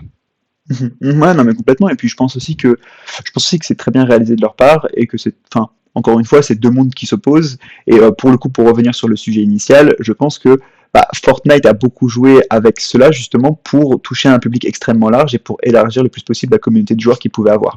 Un peu aux dépens, du Ah, coup, comme tu le dis, de l'e-sport. Alors, pour c'est revenir ça. un petit peu sur ce ce qu'on disait précédemment, comment est-ce que toi, tu réussis à gérer notamment alors, j'imagine qu'en interne, ça t'est jamais arrivé, ça j'en doute, enfin, j'en ai quasiment qu'un doute, mais comment tu gères des joueurs qui peuvent être frustrés justement par cet aspect-là, à la fois par le côté l'illégalité ou encore du coup par des personnes qui peuvent hacker, qui peuvent tricher, qui peuvent utiliser des logiciels tiers, etc.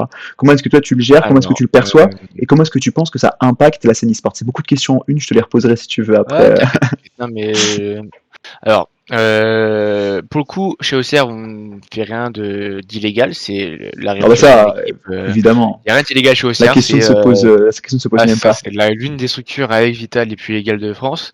Donc, il y a vraiment zéro illégalité. Donc, on est en plein Mhm. recrutement sur Fortnite. Donc, je te laisse un petit peu voir un petit peu voir la difficulté de recruter des joueurs qui ne veulent pas passer sous statut d'auto-entrepreneuriat, chose que je peux comprendre. Donc, c'est un peu compliqué, mais du coup, ça rend les choses plus difficiles de vouloir faire les choses dans le légal, sachant que 98% de la scène fait les choses dans l'illégalité sur Fortnite. Donc voilà, un petit virement PayPal par-ci par-là, hop hop, et c'est fait quoi. Donc c'est un peu dommage. Pour ce qui est du cheat, etc., ça démotive carrément les joueurs, tout simplement parce que on avait donc Azek qui était chez nous et qui est parti il y a de ça quelques semaines, qui du coup a rencontré ce problème de cheat, etc. parmi les joueurs pros, avec le problème des macros notamment. Lui n'utilisait pas de macro, donc macro c'est tu sais utiliser de touche en une, il me semble, un truc comme Ok, ça. ok, Et d'accord. donc du coup les joueurs pros avaient de la macro, donc ça les rendrait beaucoup plus forts. Mais du coup, on savait pas si ça allait être ban ou pas, tu vois, si ça allait être considéré comme du cheat. Donc lui, il n'utilisait pas. Donc du coup, les joueurs sont bien meilleurs que lui parce que du coup, ils ont un avantage avec du coup cette macro là. Et du coup, lui doit s'entraîner encore plus que les autres pour atteindre ce niveau-là parce que du coup, on savait pas si c'était être banni, etc. Bon, finalement, ils ont fait un communiqué, je crois qu'il me semble que c'était pas banni.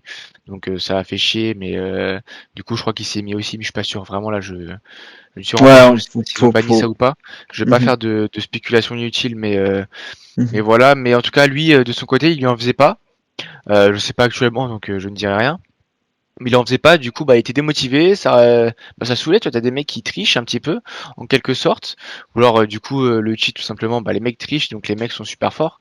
Euh, Ça fout le seum, quoi. T'es là, tu te dis, je me donne à fond, pourquoi?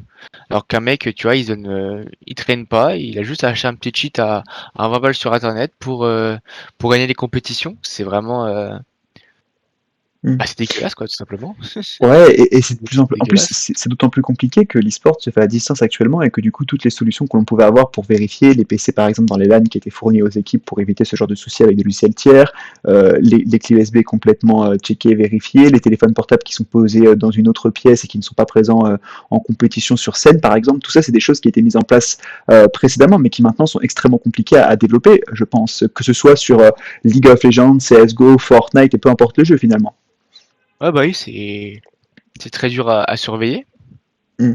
Bon après ça se voit un petit peu in-game quand même parce que du coup les cheaters Ouais, sont bien sûr. assez bien reconnus assez facilement mais ouais t'as vraiment tu vois, que ce soit l'éditeur Epic Games ou alors les joueurs eux-mêmes qui se balancent entre eux tu vois ce qui est totalement normal un mec qui veut pas faire de cheat qui voit un mec cheat normal qu'il le balance aux yeux de la scène pour qu'il se fasse punir c'est normal il fait quelque chose d'illégal donc il doit être puni.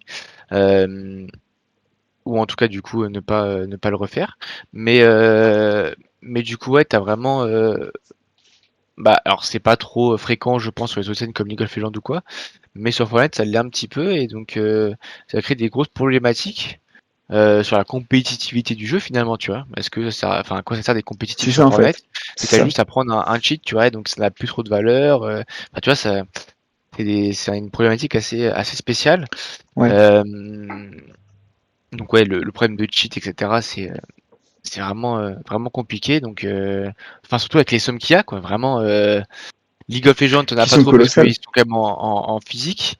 Mhm. Même si du coup, bon là, ils sont pas dans les locaux à Berlin de la LEC, mais tous dans les bootcamps Ouais. à Berlin.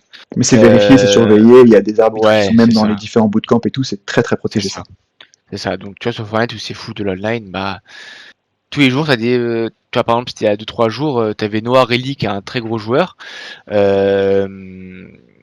qui est dans ouais, le top 5, top 10 meilleurs joueurs EU, hein, vraiment. Ah oui, non, très costaud. On se demandait s'il cheatait ou pas, tu vois. Il a été ban pour cheat. Finalement, on s'est rendu compte qu'il cheatait pas. Et du coup, ça a été remis à la normale, mais tous les jours, il y a des pros Hmm. qui sautent parce qu'ils ont cheat. Et ça, c'est Ouais, du coup, il y a une sorte de suspicion en vraiment fait. En grave. fait, ça crée une suspicion dans l'ensemble de la scène et du coup, ça devient un peu Ouais. toxique pour tous les joueurs, quoi. Parce que Ah même des joueurs bah qui oui. cheatent pas ont toujours cette peur de se faire ban, tu sais, genre involontairement ou quoi. Et en fait, leur réputation, elle s'en prend un coup. La réputation de leur équipe, s'ils en ont une, également. Et ça devient d'autant plus compliqué après pour eux, pour gérer un peu tout ça, pour gérer le backlash quoi finalement de ces erreurs-là et qui parfois ne sont pas des erreurs. Il y a des joueurs même sur Valorant, je crois qu'il y a un joueur qui était très connu qui lui aussi s'est fait ban par Riot Games et du coup par son équipe par la suite. Donc c'est assez malheureux en fait. J'ai quand même l'impression que ça touche beaucoup plus les jeux de tiers évidemment parce que quand on tombe sur des MOBA par exemple, quand on va sur des Teamfight Tactics, c'est beaucoup moins présent. Donc j'imagine que c'est un peu le fléau des jeux de Ouais. tir et c'est quasiment enfin je sais pas, est-ce qu'on pourra s'en sortir un jour? Est-ce que le retour, par exemple, des grandes finales Fortnite, des grandes finales Valorant ou quoi sur scène en présentiel, ce sera déjà une bonne première étape ou pas selon toi? Euh, Ouais, oui, ça peut arranger les choses, parce que du coup, tout sera vérifié en Hmm. LAN, donc mais tu vois, ça n'empêche que le mec qui sera en grande finale, qui aura réussi à se qualifier en grande finale, se fera quand même de l'argent, sera quand même parmi les 100 meilleurs joueurs du monde, de la compétition, pardon. Hmm. Et du coup, il aura eu cette notoriété en plus, etc. Bon, du coup, il va tout reperdre d'un point de vue réputation, etc. Si on apprend qu'il cheat. Mais ou alors parce qu'il fait une mauvaise performance, parce que du coup, enfin du coup, tu sais, il a pas le niveau et du coup, bah, il se fait détruire par tout le monde une fois qu'il est comme tout le monde, sans cheat. Ouais, bien sûr. Mais du coup, ça empêche que il a réussi à se qualifier. Et ça a pris la place de quelqu'un qui, lui, était totalement légal et comment on peut dire ça, est totalement, je Legit, sais même pas quoi. c'était quoi le, Ouais, ouais, les legit, legit. voilà, c'est Ouais, c'est ça, ça, à legit. participer à cette finale, Hmm. tu vois, voilà.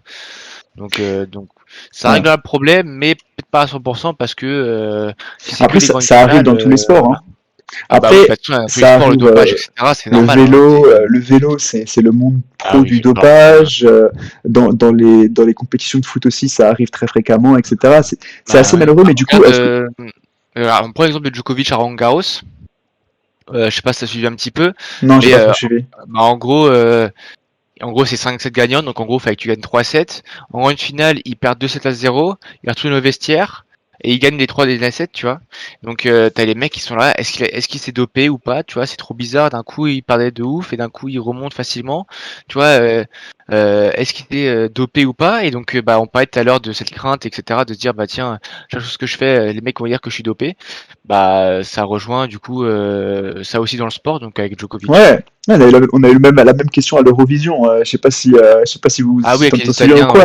ouais. Ouais, pareil. Enfin, c'est vraiment une peur qui est présente dans tous les sports. Et du coup, en fait, c'est aussi pour ça que le rôle d'une structure est extrêmement important pour des joueurs, c'est qu'il faut les suivre ces joueurs-là parce qu'il y a une grosse pression, une pression qui est sociale, une pression aussi de la part des différents supporters, de l'équipe, des performances et tout. Et du coup, on se met, tu sais, on s'inquiète énormément et quand on est joueur pro, j'imagine que tout ça en fait ça doit être assez toxique et donc il faut des gens derrière pour nous manager, pour nous accompagner, pour nous soutenir et pour organiser tout ça, pour s'assurer aussi qu'il y a une bonne gestion des réseaux parce que les réseaux sociaux ça peut être à la fois extrêmement bénéfique mais aussi très toxique et tout ça ça se fait de façon pro de plus en plus aujourd'hui et je pense que Kiss pourrait nous en parler parfaitement parce que c'est aussi l'un de ses rôles et c'est aussi lui qui aide beaucoup les joueurs à ça.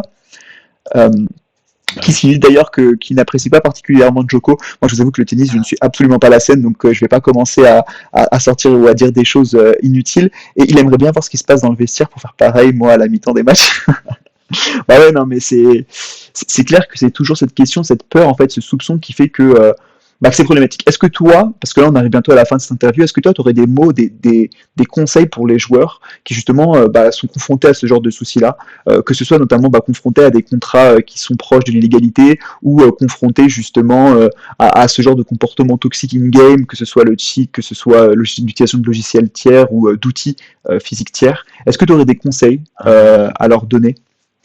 Bah, pour ce qui est contrat, etc., se renseigner et discuter avec des personnes qui s'y connaissent. Bien sûr, Donc bon, ça peut être avocat comme personnes dans l'e-sport qui sont bien renseignées, tu vois. bien sûr, bien sûr. Tu peux rapidement enfin, faire la différence entre un contrat bénévole legit et un autre qui en est pas, tu vois. Donc je pense que se renseigner, c'est quelque chose d'intéressant. Par exemple, chez OCR, on propose justement une formation à ces joueurs-là où du coup, on, Purple, du coup, c'est ça, ouais, Purple Wave, du coup, qui est notre directeur des ressources humaines, apprend du coup aux joueurs à faire la différence entre un contrat professionnel, enfin un contrat professionnel, non, mais un contrat qui est legit ou pas. Et donc, bah ça, sur le coup, tu te dis, oh, c'est relou, on va parler de contrat pendant 1 heure, mais finalement, à l'avenir, si tu as l'opportunité d'être professionnel et faire la différence entre un vrai contrat et un contrat qui te Mhm. nique, bah ça Bah, fera c'est toute la super différence important. et de nombre de structures qui se feraient boycott parce que leurs contrats sont catastrophiques. Je reprends l'exemple de tout à l'heure, la structure qui est associative et qui dit que leur joueur est en CDI. Voilà quoi. C'est euh, c'est assez spécial.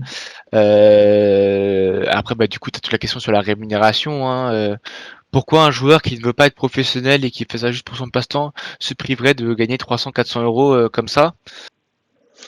À ce côté, tu vois, le mec, il est là juste pour prendre du fun, il peut prendre 300-400 balles en plus. Tu vois, est-ce qu'il est obligé de se mettre auto-entrepreneuriat pour 3 mois? Euh, Tu vois, toutes ces questions-là qui se posent. Euh, Mhm. Parce que du coup, t'as pas les statuts qui font que le mec peut avoir un CDD pour ces sommes-là ou Après, pour son cas-là, tu vois. Enfin, t'as plein de mm, problématiques aussi.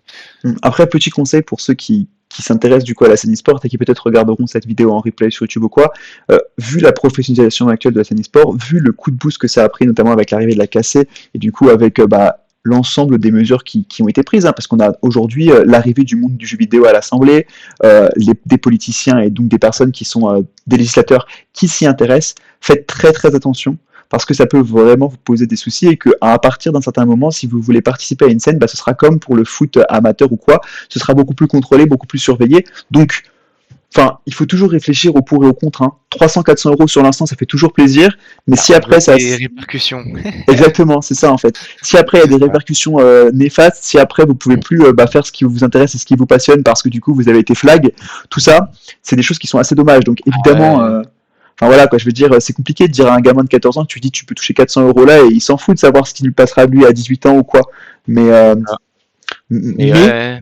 qu'est-ce que 400 euros dans une vie? Faites très gaffe parce que même si c'est vrai, je suis le premier, hein, 400 euros c'est quasi une Xbox, je vais pas dire non, tu vois, mais derrière, il faut toujours faire attention au contrat, toujours faire attention à ce que l'on signe, toujours faire attention voilà, à toutes ces mesures-là. Il y a plein de ressources en ligne. Aujourd'hui, vous tapez sur YouTube, vous avez des gens qui vous expliquent ça de façon super claire.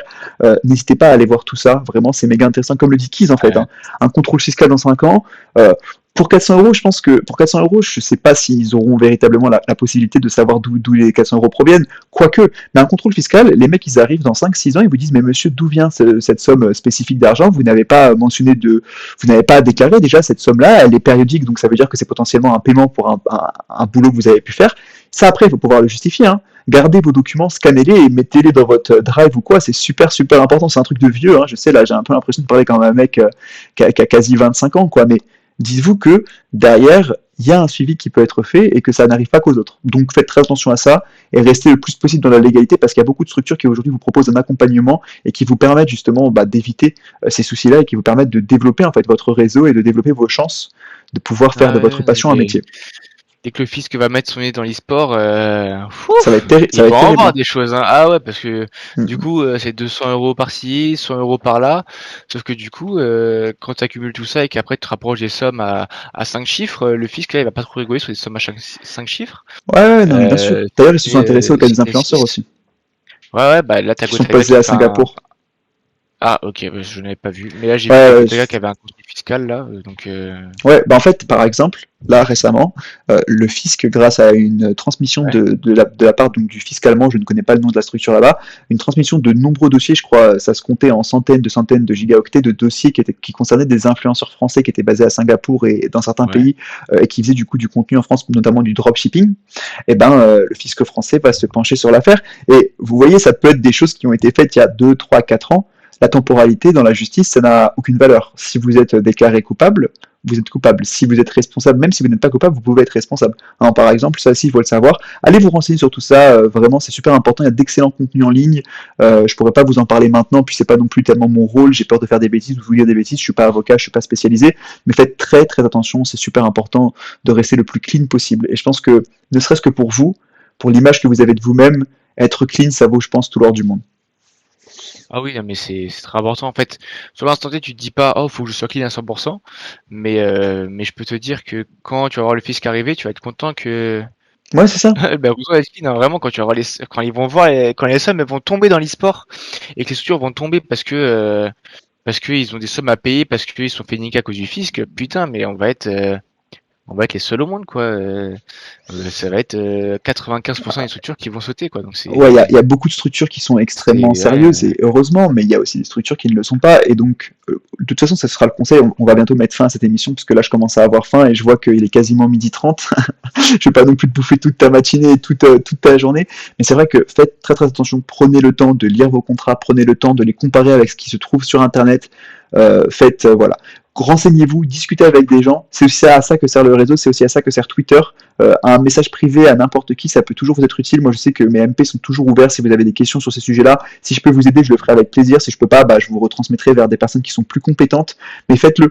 Toujours, renseignez-vous, parlez-en autour de vous, parlez-en à vos parents si vous avez des parents qui s'y connaissent un peu et qui sont intéressés sur ces sujets-là. C'est méga méga important. bah, Est-ce que du coup, parlez-en à vos Riz, parents tout court, hein. ouais, de ouf, de toute façon, oui. T'as 14 ans, on te dit ouais, Ouais, je parlais pour des pour poser majeurs, 400 mais balles, ouais, parle-en à tes parents, quoi. Mais ouais, oui, si t'es toujours, majeur, demande des conseils, c'est ça, ouais. toujours, Ouais, toujours. renseigne-toi bien. Ouais. Exactement. Est-ce que tu aurais un petit mot de la fin, Riz, parce que tu as été ultra complet, tu nous as fait une superbe interview. Enfin, je pense que tout le monde peut confirmer, ça a été passionnant. Est-ce que tu as un petit mot de la fin pour les personnes qui sont présentes aujourd'hui ou quoi? Est-ce que tu as envie de dire quelque chose de spécifique? Non, pas particulièrement, mais juste bah, les remercier. Les remercier de leur présence, ça fait plaisir d'avoir 5-6 viewers constants sur l'interview. Donc Hmm. j'espère que vous aurez appris des choses. Et bah, bon après-midi à vous. Et dédicace à Kiz et à Auxerve. Ah là là. Bon, en tout cas, Allez. en vrai, merci beaucoup, Riz. Et oui, C'était parce qu'à toi, oui, j'ai oublié de te remercier, je suis con, non mais bah c'est à toi. t'inquiète, il y a pas de ça avec moi. Non mais je sais que déjà ta présence était ultra importante dans l'émission. Et puis bah tout ce que tu as pu apporter, je pense, toutes les réponses que tu as pu donner, t'étais vraiment franc et ça fait super plaisir d'avoir ça. Donc merci pour tout. De toute façon, t'étais aussi un peu le crash test de cette toute nouvelle horaire à 11h en plus, mon pauvre, je te laisse sans aucun répit devoir passer aussi tard. C'est pour ça Bon, que ça va. c'était la première fois que l'émission changeait un petit peu de forme. Et d'ailleurs, restez connectés parce que d'ici à début juillet, je pense que beaucoup de choses vont évoluer. En tout cas, merci beaucoup Riz. Je te souhaite une Ça superbe kiss, après-midi. attention. Ah, ça rigole plus là, mais tu reviendras, de toute façon tu repasseras probablement si t'as le temps ou quoi pour qu'on discute ou quoi, on fera des tables Nice. rondes avec plaisir. Merci tout Avec le plaisir, monde. ouais. Merci à vous tous sur le chat, merci à toutes les personnes qui du coup étaient présentes aujourd'hui, les 6-7 viewers constants, ça fait super plaisir. Et passez une excellente journée, passez une très belle après-midi. Et du coup, on se retrouve super rapidement dès ce soir sur la chaîne Auxerre TV, évidemment pour Fortnite, mais aussi dès la semaine pro pour un prochain épisode de Good Luck Fun. Passez une très belle journée et je vous dis à très très vite et à très bientôt. Au revoir. Ciao, ciao.